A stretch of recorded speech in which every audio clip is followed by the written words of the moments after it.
Olá, então vamos fazer a correção da atividade de biologia molecular. Eu passei uma sequência de 13 perguntas para revisar todo o conteúdo. Vamos fazer na sequência, eu vou rabiscando aqui.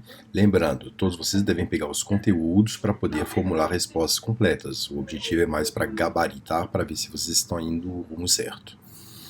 A primeira pergunta: de que é constituído o material genético? Então, o material genético nosso ele é constituído de DNA. Mas para complementar a resposta, vocês devem colocar o que é o DNA. Então, o DNA é uma sequência polimérica de nucleotídeos e cada nucleotídeo é formado por 3 partes, que são uma base nitrogenada, um grupo fosfato e uma pentose. A única coisa que varia são as bases nitrogenadas, que podem ser adenina, timina, citosina ou guanina. Segunda pergunta: quais as finalidades do estudo do material genético, diferenciando de regiões codificadoras para regiões não codificadoras? Sempre que a gente estuda o DNA, a gente pode estudar o DNA nas regiões codificadoras para estudar as características normais, as nossas características, e principalmente para estudar as doenças, que se a gente alterar uma região codificadora, isso pode levar a um processo patológico. Então, regiões codificadoras, estudo de características e de doenças. As regiões não codificadoras são aquelas que não têm pressão seletiva, então são utilizadas para fazer os estudos de vínculo genético, igual os exames de paternidade, por exemplo, os estudos criminalísticos e os estudos de filogenia. A filogenia são aqueles estudos que a gente faz para saber sobre a nossa ancestralidade, né? Se a gente tem mais genes associados à parte europeia, à parte africana, à parte asiática e assim em diante. Como são feitos os exames de DNA? Então, os exames de DNA eles dependem de uma sequência de técnicas. Primeira coisa é obter material biológico. Então, você tem que pegar material biológico. Depois desse material biológico, você tem que extrair DNA. Depois desse DNA, você vai ter que fazer uma série de técnicas para amplificar ou cortar esse DNA. E depois a parte analítica por eletroforese. Então, tem uma sequência: obtenção de material biológico, extração de DNA, corte por FLP ou amplificação por PCR e no finalzinho fazer a eletroforese para fazer a análise. Quarta pergunta: quais amostras de material biológico podem ser utilizadas em exames de DNA? Então, amostras podem ser qualquer célula nucleada.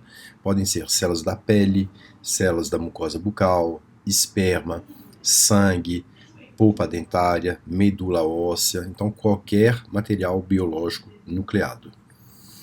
Quais as etapas da extração de DNA? Para extrair DNA, assim como está lá no caderno de vocês, a gente tem que lisar a célula, depois lisar o núcleo, depois remover as proteínas e lá no finalzinho recuperar o DNA.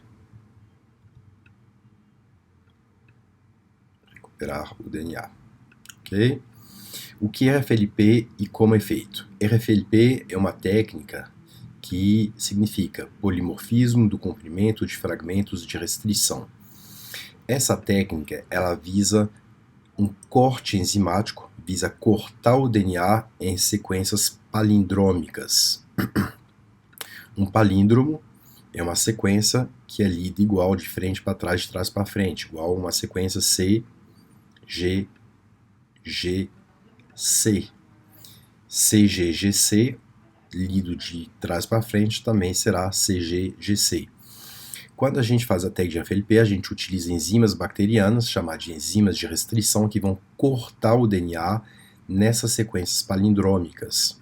E como todos nós temos uma sequência de DNA diferente, esse corte irá ocorrer em posições diferentes do nosso DNA, formando fragmentos de diferentes tamanhos.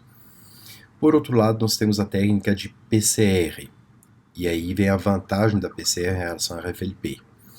RFLP é uma técnica que precisa de muito DNA, você precisa de muito material biológico para poder fazer, porque você vai ter que cortar esse material biológico, vai ter que cortar esse DNA. Então você precisa originalmente de muito material biológico. PCR não. A principal vantagem da PCR é que você precisa de pouco material biológico para conseguir fazer essa técnica. A PCR é a sigla de reação em cadeia da polimerase, que nada mais é do que uma replicação in vitro. A PCR é um processo de replicação in vitro, tá? Quais etapas ocorrem na PCR? Então, e o que ocorre em cada etapa? A PCR é dividida em 3 etapas. Etapa 1, etapa 2, etapa 3. A etapa 1 é a etapa que a gente chama de desnaturação. A etapa da desnaturação é aquela etapa que a gente vai abrir a fita dupla de DNA. Para desnaturar, a gente tem que aquecer o DNA acima de 92 graus Celsius. Então, a gente vai aquecer o DNA e acima de 92 graus Celsius, a fita dupla vai acabar se abrindo. A etapa 2 é a etapa chamada de anelamento. O anelamento é onde vai ligar o primer. Então, para ligar o primer, você tem que reduzir a temperatura em torno de 50 a 60 graus Celsius no máximo, tá? 50 a 60 graus Celsius. Nessa temperatura, os primers vão se ligar, tá? Que a gente fala também de anelar. Então, liga um primer, que é um iniciador, liga outro primer, que é um outro iniciador. E a fase 3 é a fase da amplificação ou polimerização. A fase da polimerização ou amplificação, tudo é a mesma coisa, tá? Nessa parte de polimerização, vem uma enzima, que é o truque da PCR, chamada de TAC-DNA polimerase, ou na verdade qualquer DNA polimerase conseguiria fazer isso, desde que ela seja termoestável. Então você pega uma DNA polimerase, DNA pol, a mais comumente utilizada é extraída de uma bactéria chamada de termófilos aquáticos, por isso o nome TAC, e essa enzima vai fazer a cópia aqui das fitas de DNA. Então vai copiar a fita de DNA. E de uma fita a gente passa a ter 2 fitas com essa parte da polimerização ou extensão, né, que é a própria cópia. E isso ocorre numa temperatura típica de 72 graus Celsius.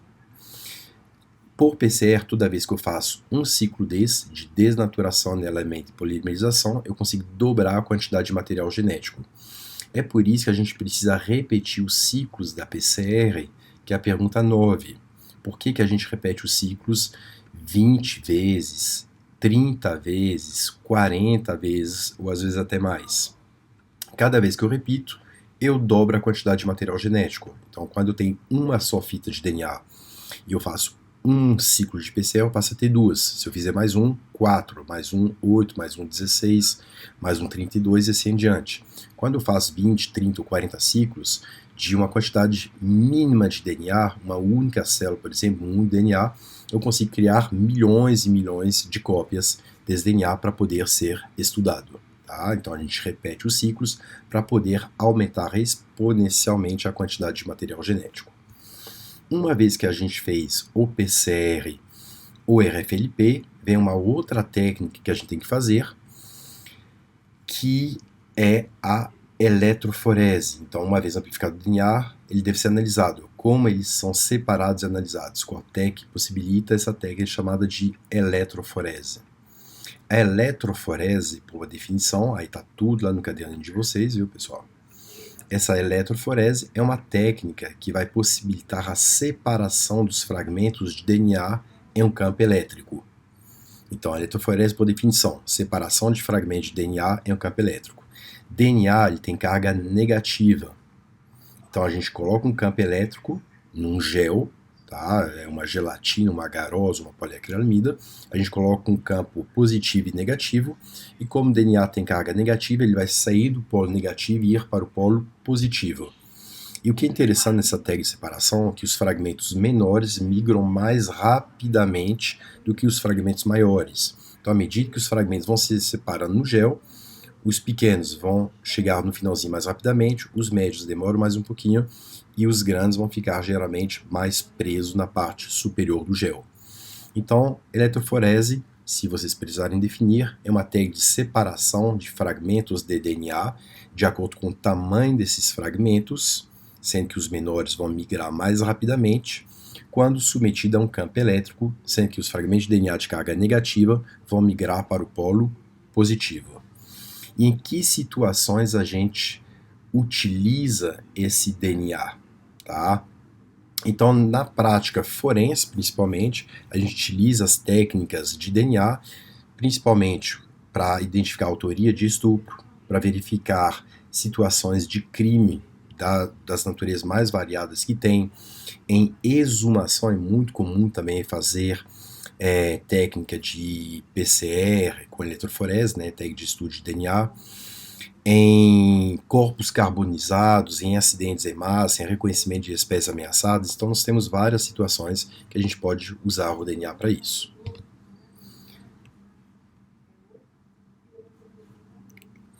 E aqui, na sequência, nós temos as duas últimas perguntas para fazer a análise em cima de um gel. Tá?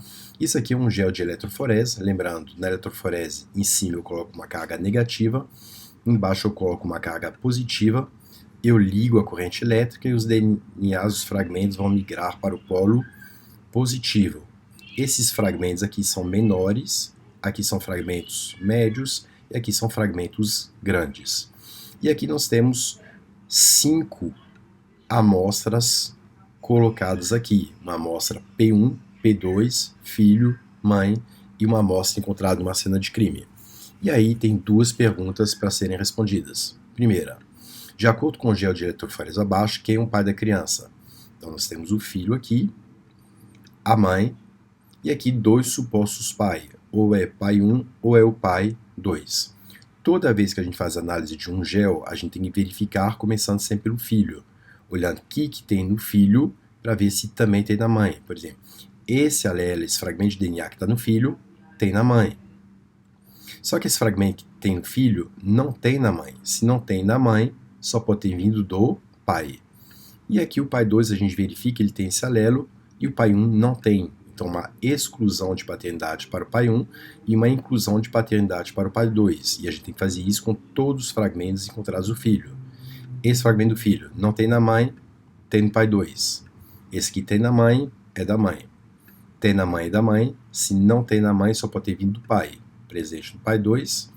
Não tem na mãe e está presente no pai 2.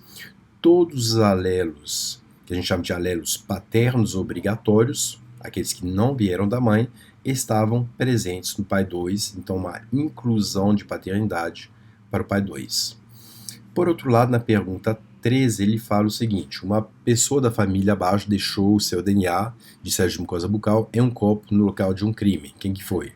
Então aqui, em uma cena de crime, uma dessas 4 pessoas deixou o seu DNA ali presente. E ele quer saber quem que foi. Então vou verificar o perfil genético encontrado na cena de crime e comparar com P1, P2, o filho e a mãe. E se a gente observar bem, esse perfil genético encontrado na cena do crime tem a mesma sequência, a mesma disposição, que a gente faz muita analogia a um código de barras, do DNA do filho. Então aqui a gente vê, ó, a identidade dos alelos é exatamente o mesmo, né, de toda essa sequência em relação à amostra deixada na cena do crime. Então a amostra da cena do crime é compatível com a amostra do filho. E com isso a gente finaliza a lista, estando todos vocês prontos agora para a nossa atividade avaliativa.